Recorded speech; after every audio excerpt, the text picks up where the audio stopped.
Bienvenue à ce quatrième entretien entre la Bibliothèque nationale d'Allemagne et Bibliothèque et Archives Canada. Je m'appelle Francesco Manganiello de Bibliothèque et Archives Canada et je vais animer cette discussion. Avant de commencer, je reconnais que je vous parle depuis le territoire traditionnel et non cédé du peuple algonquin Anishinaabe. Nous vivons et travaillons tous sur des territoires autochtones et je vous invite à prendre un moment pour reconnaître le privilège de vivre et de travailler sur le territoire où vous vous trouvez. Dans la discussion d'aujourd'hui, nous allons prolonger une série de 4 entretiens que nous avons entamés il y a un an pour explorer les effets de la numérisation sur les institutions nationales du patrimoine documentaire. Nous avons évoqué l'accès numérique et la participation, la collecte de sites web et la participation. Aujourd'hui, dans le cadre de notre 4e discussion, nous allons explorer l'innovation et la collaboration du point de vue des institutions nationales avec nos 2 invités. D'Allemagne, Frank Schulze, directeur général de la Bibliothèque nationale d'Allemagne. Bonjour Frank. Bonjour, je suis très heureux d'être parmi vous. Et du Canada, Leslie Weir, bibliothèque et archiviste du Canada à Bibliothèque et Archives Canada. Bonjour Leslie. Bonjour, je suis moi aussi ravi d'être là. Alors, avant de commencer la discussion, un peu de contexte. Nous vivons, à l'évidence, une période de changement considérable en raison de l'impact de la pandémie et d'autres facteurs que nous avons explorés au fil de l'année ensemble, ce qui a entraîné des défis pour nos organisations, mais aussi des innovations et des occasions à saisir. Explorons certaines de ces occasions et tâchons de prédire un peu l'avenir. Franck, question numéro 1. Que prédisez-vous pour votre organisation, pour la Bibliothèque nationale d'Allemagne d'ici 5 ans et quelles occasions prévoyez-vous pouvoir saisir? Eh bien, la pandémie a amplifié et accéléré l'évolution et la transformation numérique. J'espère vraiment que nous allons conserver les aspects positifs de cette évolution, mais sans la crainte et l'anxiété engendrées par la pandémie. J'espère surtout que nous allons conserver l'attitude mentale selon laquelle le changement est une constante et que nous pouvons le façonner ensemble, ce changement. La Bibliothèque nationale d'Allemagne sera beaucoup plus numérique à bien des égards dans l'avenir. Par exemple, à l'égard de ses collections. Nous venons de fêter la numérisation de notre 10 millionième élément d'archives sur nos 42 millions d'éléments d'archives au total. Un article sur 4 étant numérisé, ce ratio va passer à 1 à 3 d'ici un an. Nous allons être beaucoup plus numériques au niveau de nos processus, au niveau de nos tâches, à l'interne, mais également à l'externe, puisque nous aurons des utilisateurs de plus en plus variés. Nous allons vivre un grand changement numérique qui recèle beaucoup d'opportunités. Merci, Frank. Leslie, de votre point de vue, que prédisez-vous pour BAC d'ici 5 ans et quelles opportunités prévoyez-vous saisir? Merci, Francesco. Comme Francesco, je vous parle moi aussi depuis les territoires traditionnels et non cédés du peuple algonquin Anishinaabe. D'ici 5 ans, nous allons mener à bien 2 projets et ce sera vraiment très, très dynamique. Nous allons ouvrir Adisoke, c'est un nom que le peuple algonquin Anishinaabe nous a donné et cela signifie le récit et c'est le nom de notre nouvelle installation conjointe avec la Bibliothèque publique d'Ottawa qui est en construction au cœur de la capitale nationale. Et deuxième projet, notre tout nouveau centre de préservation Gatineau 2, ultra moderne, qui va accueillir une partie encore plus importante de notre collection. Ces 2 immeubles vont donner à un public beaucoup plus vaste un accès beaucoup plus grand à nos collections.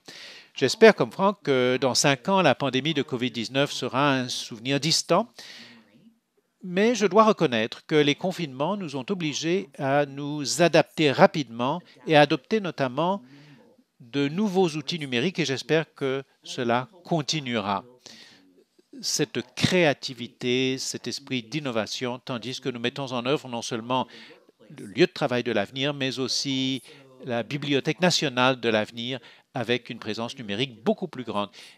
Je suis sans voix lorsque j'entends évoquer la proportion de la collection de la Bibliothèque nationale d'Allemagne qui est disponible numériquement. Nous ne pouvons qu'espérer d'ici 5 ans tâcher de rattraper ce rythme de numérisation.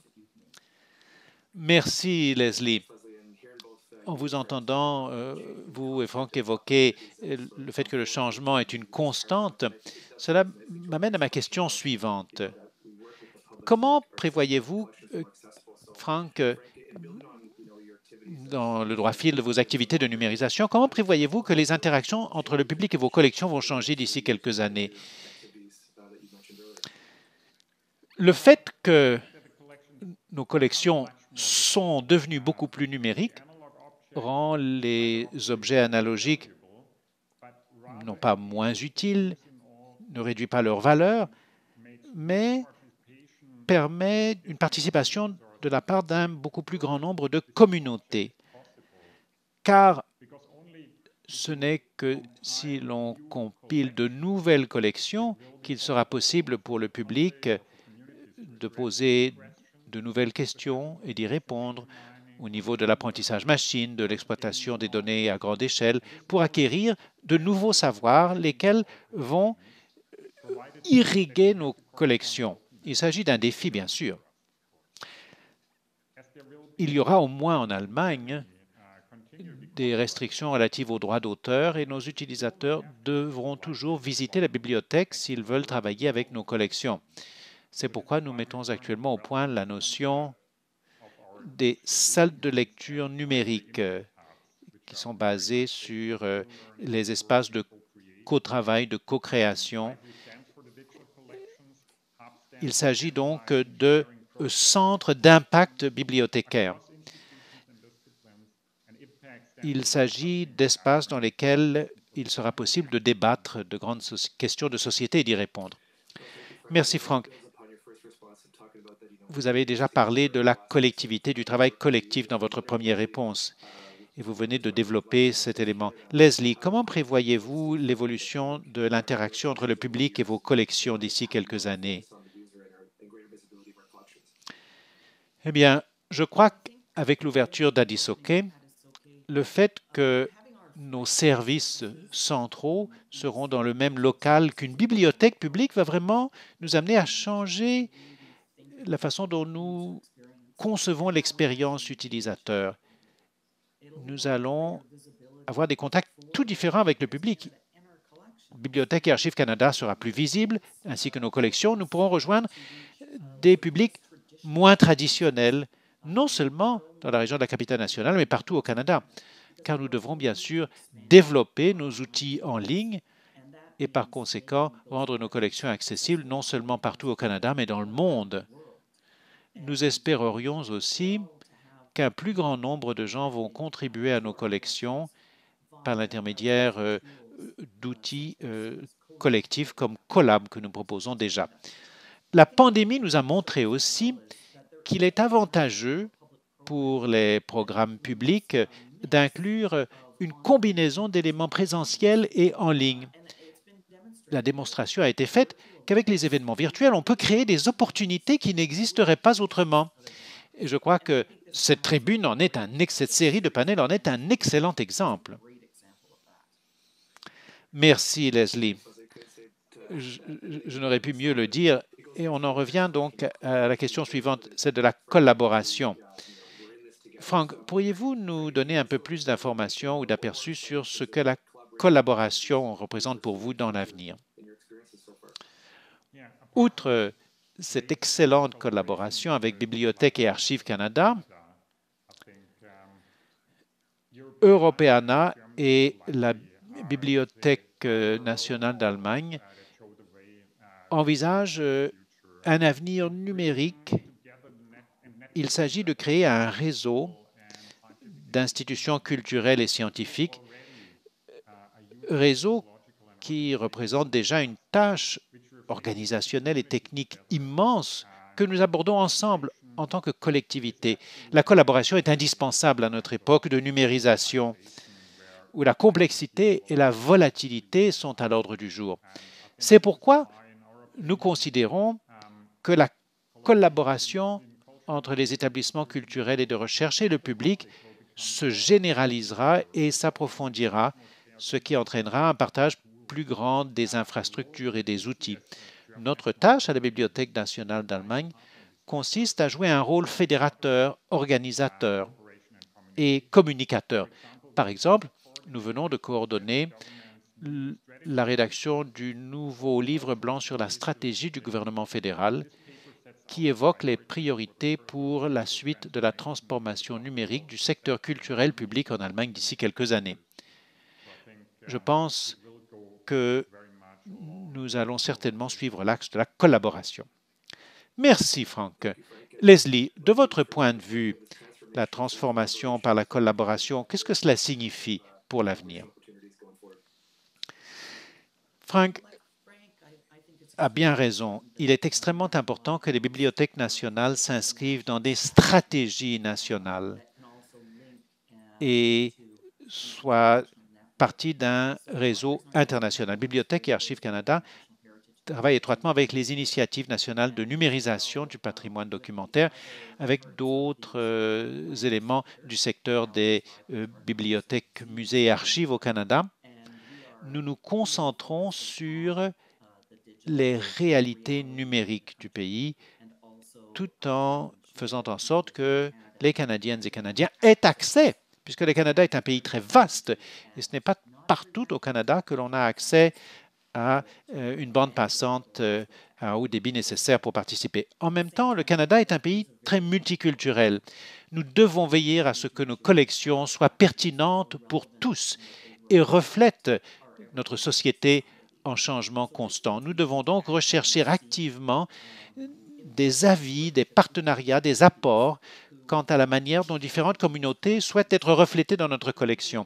Nous devons déterminer comment nous pouvons les servir au mieux. Nous devons avoir une plus grande visibilité au niveau du public, une plus grande sensibilisation afin de créer des espaces pour que ces conversations aient lieu. Nous devons également tendre la main aux jeunes, aux communautés autochtones, aux nouveaux Canadiens et à d'autres groupes qui ont traditionnellement été sous-représentés dans nos collections et dans notre groupe d'utilisateurs afin que nous puissions enrichir à la fois nos collections et nos services afin de mieux réagir à leurs intérêts et à leurs besoins. Merci, Leslie. En vous écoutant, vous et Franck, il est évident que non seulement des changements, des bouleversements se font sentir dans le secteur culturel, mais que les bibliothèques jouent un rôle vital lorsqu'il s'agit de modifier leurs collections, de les adapter et de renouveler leur contact avec les utilisateurs.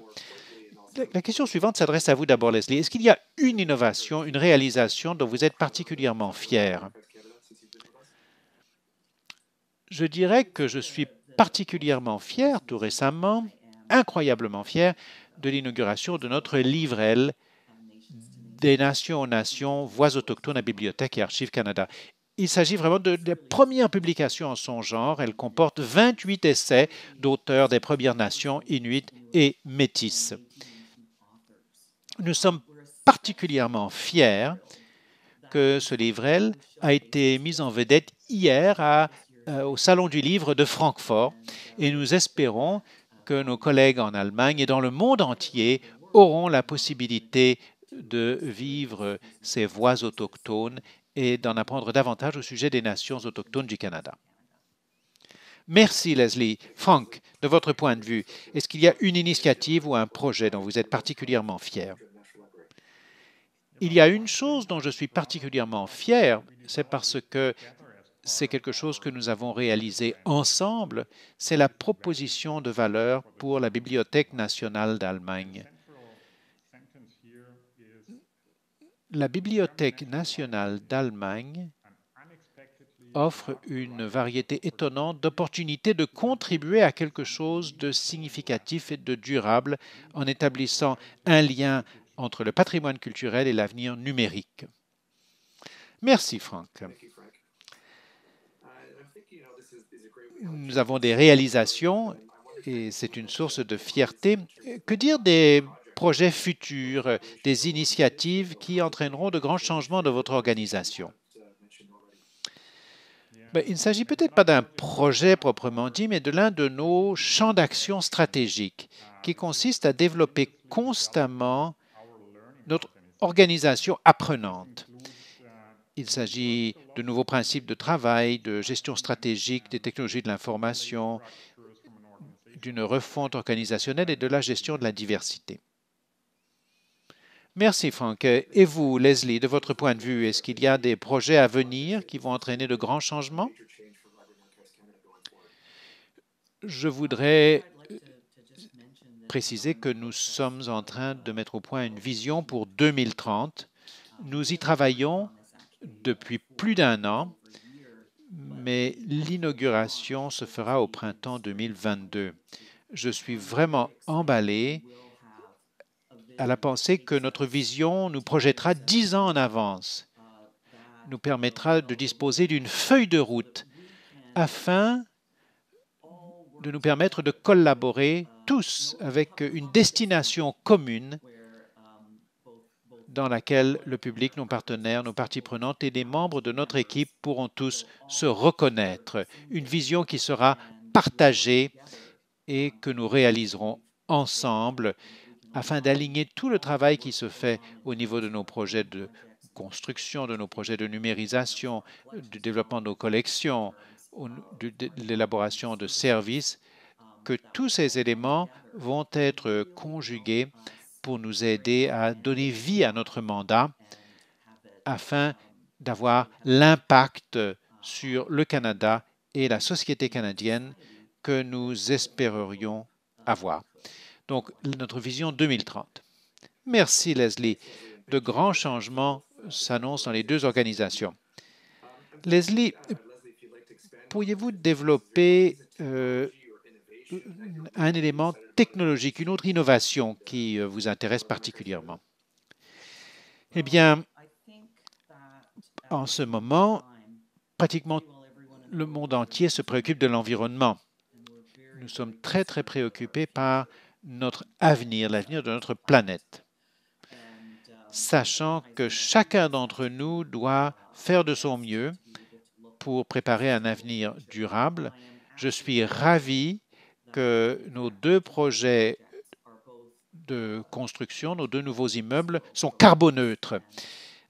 Notre nouveau centre de préservation, Gatineau 2, sera le premier centre d'archives carboneutre dans les Amériques et ce sera le premier immeuble du gouvernement du Canada qui aura été construit en fonction d'une norme de carboneutralité. En tant que Bibliothèque nationale, nous voulons conserver nos collections pendant si longtemps que possible, alors nous devons faire en sorte que notre infrastructure ne prélève pas un tribut sur l'environnement.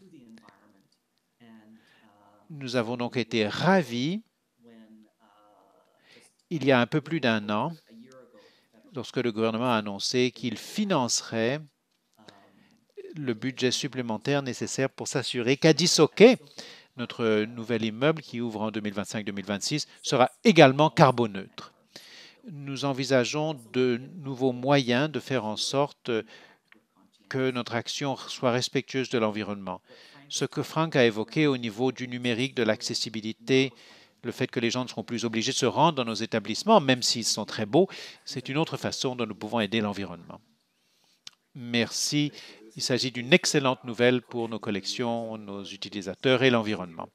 Franck, pourriez-vous développer la question de la technologie que nous avons déjà évoquée? Je suis particulièrement emballé par l'emploi de nouvelles méthodes rendues possibles par l'intelligence artificielle pour le traitement et l'analyse des textes et des métadonnées. Ces outils, à grande échelle, peuvent être conservés dans une infrastructure qui a, à l'origine, été mise au point par la Bibliothèque nationale de Finlande. Nous venons de commencer un nouveau projet dans le cadre de la stratégie nationale du gouvernement fédéral en matière d'intelligence artificielle, intitulé Système automatique d'indexation, indexation du contenu des publications avec l'IA. Nous avons voulu vraiment aborder de front certains des défis reliés à l'apprentissage machine. Nous avons voulu créer des mots-clés à partir de nos fichiers nationaux sur la base de textes structurés, de livres, d'articles de journal. Ce qui est vraiment passionnant, c'est que nous pouvons parvenir à cet objectif de manière collaborative. De nombreux établissements de recherche en Allemagne ont contribué à ce projet, lequel offre un exemple des éléments que nous ne pouvons acquérir que de manière collaborative. Ah oui, c'est vraiment formidable tout le travail qui se fait dans ces domaines. Ce qui m'amène à la question suivante. Nous ne pouvons pas avoir une conversation au sujet de l'apprentissage machine sans parler donc des défis qui vont se présenter à nos organisations. Franck, bien, le plus grand défi pourra consister à adapter et adopter notre action, et adopter des comportements qui nous permettront de vivre le changement de façon positive en vue de devenir une organisation pragmatique, intrépide et tolérante des erreurs. C'est le plus grand défi. Merci Franck. Et vous, Leslie, quel défi prévoyez-vous qui n'inclut pas la pandémie nécessairement? Je vais peut-être un petit peu tricher. Francesco pourra me rappeler à l'ordre. Je voudrais aborder deux aspects qui me paraissent critiques pour l'avenir. D'abord, il y a la transformation du service. Nous allons accueillir 10 fois plus de visiteurs que ce n'est le cas à l'heure actuelle, que ce n'était le cas auparavant plutôt, lorsque notre nouvel immeuble ouvrira. Donc la transformation des services sera énorme. Nous devons y réfléchir non seulement en ce qui concerne le nouvel immeuble, mais en ce qui concerne notre présence numérique. C'était une excellente transition vers notre seconde priorité, c'est-à-dire la numérisation. Il faut que nous mettions en place l'infrastructure numérique pour soutenir la gestion de nos actifs numériques. Nous recevons davantage de documents analogiques que de documents numériques à l'heure actuelle, mais d'ici quelques années, le numérique prendra une place beaucoup plus grande et nous continuerons de recueillir un matériel analogue, mais nous devons assimiler, gérer, préserver le matériel numérique efficacement. Nous devons exploiter l'IA, comme Franck l'a dit, pour assimiler ces éléments numériques sans que l'être humain doive intervenir à chaque étape ou à de nombreuses étapes. Donc, je suis emballé d'envisager les moyens de collaborer au plan de notre transformation numérique et de l'optimisation de nos services afin que nous soyons une bibliothèque nationale moderne qui peut réagir et répondre aux besoins de nos utilisateurs. Merci, Leslie. Il y a un aspect d'outils. D'après ce que vous disiez, il y a également un aspect d'attitude. Si vous considérez ce que nous avons accompli depuis un an en tant qu'établissement, nous avons envisagé une collaboration à long terme dans le contexte de la Bibliothèque nationale d'Allemagne et de la Bibliothèque et Archives Canada est différent, mais nos objectifs, c'est-à-dire devenir des institutions modernes pour mieux servir nos utilisateurs et accueillir le changement et nous y adapter, sont semblables. Cette série représente un exemple tangible. Avant de passer à la prochaine question, je voudrais marquer une pause. Je suis très heureux d'entendre que nous allons officialiser ce partenariat sous forme d'un protocole d'entente qui prolongera cette série d'entretiens et qui nous permettra de saisir les occasions et de relever ensemble les défis que nous avons déjà évoqués. Alors donc, je vais transmettre le protocole d'entente à Leslie et Franck pour signer en temps réel.